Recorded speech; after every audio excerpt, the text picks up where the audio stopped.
지금 많이 궁금해하는 부분이 다스는 누구 거냐 이렇게 묻고 있습니다. 이 부분에 한 말씀 부탁드립니다. 그런 아닌데 물을 일은 아닌 것 같습니다. 다스는 과연 누구 거라고 생각하십니까? 그건 뭐 당연히 뭐 저희 아버님이 지분이 있으니까 저는 그렇게 생각하고 있고요.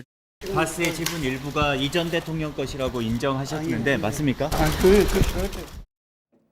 네.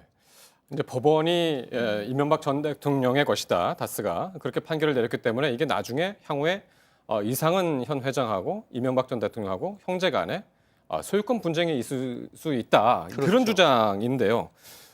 그동안의 걸 생각해 보면은 이명박 전 대통령 단 한 번도 이게 다스가 이상은 형의 것이다라고 명백히 말한 적은 없는 것 같아요. 또. 그렇죠. 그동안은 계속해서 본인 명의로 된 주식이 하나도 없다라고 하는 네. 것, 또 본인이 다스와 관련한 공식적인 직함 같은 것들을 가져본 적이 없다는 걸 전제로 다스는 내 것이 아니다라고 계속 주장을 해왔고요. 네. 현재 지금 형사소송, 그러니까 형사 재판에서는 다스가 이명박 전 대통령의 것이라고 얘기를 하고 있지만 네. 민사적으로 그 회사가 누구 것인지 이건 또 별개의 문제라서 네. 사실은 만약에 이제 이것을 근거로 해서 민사적인 소송을 하거나 뭐 경영권 다툼을 하게 될 경우는 또 다른 법률 분쟁이 예고될 수밖에 없거든요. 지금 지분 현황이 저렇군요. 이상은 현 회장이 네. 이제 47%고 대주주고. 예, 재단법인 청계재단이 이제 5%, 네. 기획재정부도 한 20% 가까이 갖고 그렇습니다. 있고요. 네, 그렇습니다. 권영미 씨, 그러니까 김재정 씨, 그러니까 처남댁이죠. 천암댁이죠. 권영미 씨가 한 23.6% 이렇게 구성이 돼 있는. 저기에서 그 이상은 회장의 것과 권영미 씨의 것이 사실은 그 이상은 쪽의 우호 지분으로 지금 사실은 봐야 되는 부분이 있는데요.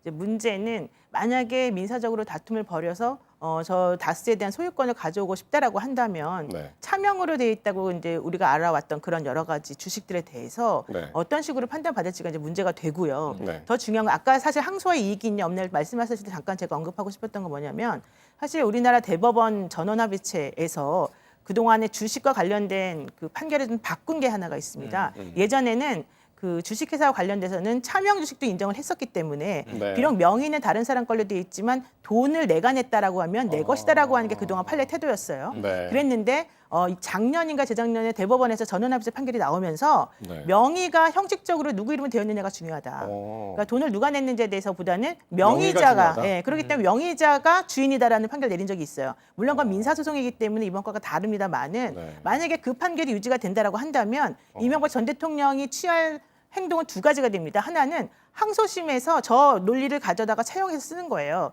형식적인 주주 뭐든 간에 주주 명부에 등재되는 사람이 주주이고 그 회사의 소유자인데 네네. 왜 나를 보고 실질 소유자라고 주장하느냐? 이건 잘못됐다. 네. 민사와 형사가 이렇게까지 논리적으로 모순되어도 되는 것인가? 라는 식의 의견을 제출할 수가 있는 거죠. 변호인이라고 한다면 제가 만약에 그 변호라고 예. 한다면 그렇게 하겠죠. 또 하나는 전혀 반대로 지금 말씀하신 그렇죠. 건 소유권 분쟁하고는 상관없이 그렇게 하죠. 오히려. 이거 무죄 네. 판결을 받을 수 있는 근거로. 그러니까 아까 말씀하신 것처럼 대통령 같은 경우에는 10년 받으나 15년 받으나 비슷해요. 상관이 없어요. 왜냐하면 나중에 사면을 사실 예상하고 있기 때문에. 그래서 네. 그런 뭐 1, 2년 더 깎이는 것 때문에 내가 죄를 인정하느냐 이렇게 따질 필요가 없고요. 법리를 가지고 싸워야 되는 거거든요. 네, 네, 근데 네. 법리적으로 이제 그렇게 다툴 여지가 하나 생겼다는 거고 그렇지 않다라고 한다면 형사적인 걸로는 문제가 생긴다 하더라도 일단 돈을 챙겨야 되는 게 실리 아니겠습니까? 네. 게다가 다스는 8조 가치의 자산을 가지고 있다고 하니까 이번에 만약에 형사재판에서 자기 것이라고 인정된다면 오히려 차라리 그걸 인정해서 자식들에게 나눠줄 수 있는 거예요. 그렇게 된다면 8조 상당의 이 자산을 그냥 포기한다는 건 말이 안 되죠. 항소심에서 대법원 판례를 가지고 또 나오면 그렇죠. 그런 식으로 생각할 수 있는 가능성도 거죠. 있다 지금 예. 그렇게 보시는 건데. 아니 가능성 있다기보다 그렇게 주장할 가능성이 있다. 가능성도 있다. 예, 예. 그걸 근거로 해서. 예, 예, 예.